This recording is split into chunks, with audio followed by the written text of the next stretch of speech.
আমি যদি ইতালি যাইও কোনোদিন নিজের টাকাতে যাবো ইনশাল্লাহ। যারা বলছে যে আমার ইতালি নেবে তাদেরকে জানাই অনেক ধন্যবাদ, তাদের জন্য ভালোবাসা রইল।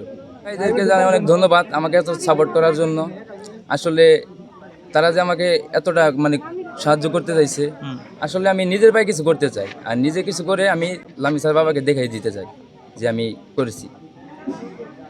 আরেকটি বিষয় হলো যে এই যে যে তোমার জামিনের বিষয়টি টাঙ্গাইল থেকে আমরা অনেক চেষ্টা করার পর করতে পারি নাই।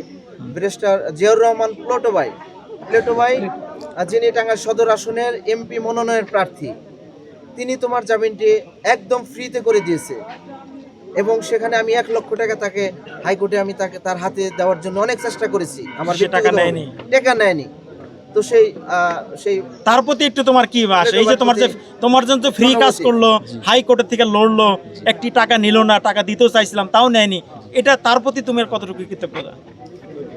কৃতজ্ঞতা কিভাবে বলবো, মানে তার এই যে যতটুকু করছে আলহামদুলিল্লাহ, সে অনেক ইটা করছে।